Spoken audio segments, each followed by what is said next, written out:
Hello Madhyamik student, welcome to R K home tuition. আশা করছি তোমরা সবাই ভালো আছো। তোমার তো ইতিমধ্যে মাধ্যমিক টেস্ট পরীক্ষা শেষ হয়ে গেছে। এবার তোমাদের প্রস্তুতি নেওয়ার পালা মাধ্যমিক 2026 জন্য। তাই তোমাদের ইতিহাস বিষয়ে 6 অধ্যায় অর্থাৎ বিংশ শতকের ভারতের কৃষক, শ্রমিক ও বামপন্থী আন্দোলনের এই অধ্যায় থেকে এমন বাছাই করা সেরা টেস্ট বই, প্রতিটা বই থেকে মান 8-এর এমন 6টি সাজেশন নিয়ে চলে এসেছি যা তোমাদের পরীক্ষায় 100% চান্স আছে সেই প্রশ্নগুলি পড়ার। কোন কোন প্রশ্নগুলি পরীক্ষার আগে দেখে গেলে বা এখন থেকে প্র্যাকটিস করলে সেই প্রশ্নগুলি তোমাদের স্কুলে পড়বে, সেই প্রশ্নগুলি আজ তোমার সঙ্গে আলোচনা করব। চলো তাহলে বেশি সময় নষ্ট না করে আজকে সেই প্রশ্নগুলি ঝটপট দেখে নি।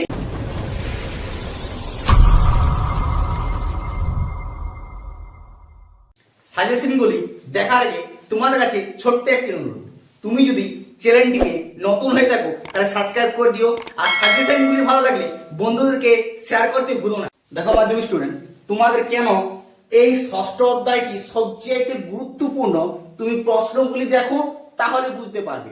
কারণ দেখো, প্রথম প্রশ্ন হচ্ছে বঙ্গভঙ্গ বিরোধী আন্দোলনে নারী সমাজ কিভাবে অংশগ্রহণ করেছিলেন, তাদের আন্দোলনের সীমাবদ্ধতা কি। এটি তোমাদের 2019-এ পড়ে গেছে, এবছর তাই 2026 জন্য মোস্ট ইম্পর্টেন্ট প্রশ্ন, ঠিক আছে। অথবা এটি তোমাদের যদি না দেয় তাহলে এই প্রশ্নটি তোমরা দেখে যাও, আশা করছি কমন পাবে। কোন প্রশ্নটি? বঙ্গভঙ্গ বিরোধী আন্দোলনে কৃষক শ্রেণী আগ্রহ ছিল না কেন, অথবা বঙ্গভঙ্গ বিরোধী আন্দোলনে সমাজ যোগ দেয়নি কেন। এটি তোমাদের অনেক চান্স আছে, যেহেতু এই প্রশ্নটি তোমাদের মাধ্যমিকে একবারও দেয়নি তাই অনেক প্রশ্নটির চান্স আছে। 2 নম্বর প্রশ্নটি দেখে যাও ভালো করে, যেটি তোমাদের পড়ে গেছে অলরেডি। বারদৌলি আন্দোলনের একটি সংক্ষিপ্ত বিবরণ দাও। তুমি কি মনে করো যে এই আন্দোলনের ভূমিকাহীন কৃষক শ্রেণী এবং কৃষক শ্রমিকদের স্বার্থ রক্ষা সফল হয়েছিল? মোস্ট ইম্পর্টেন্ট প্রশ্ন, 2023-এ পড়ছে, 3 বছর গ্যাপ, এবছর পড়ার 100% চান্স আছে 2026-এ। দেখে যাও 3 নম্বর প্রশ্নটি আরো বেশি গুরুত্বপূর্ণ, যে বিংশ শতাব্দীর ভারতের উপনিবেশ বিরোধী আন্দোলনের বামপন্থীদের ভূমিকা আলোচনা করো। অথবা যদি না দেয় তাহলে এই প্রশ্নটি দিবেই দিবে। কোনটি? বিংশ শতকের ভারতে কৃষক আন্দোলনের অগ্রগতির পরিচয় দাও।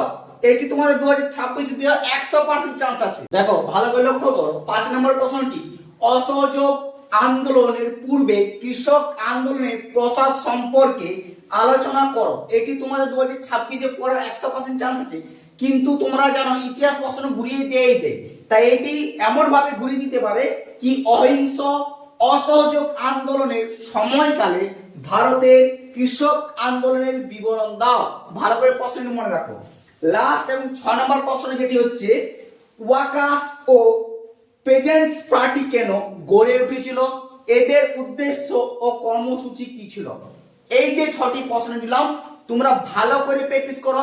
এবছর 2026 মাধ্যমিকে 100% চান্স আছে এইগুলোর মধ্যে কমন পাবে, তোমরা লিখিয়ে আসবে।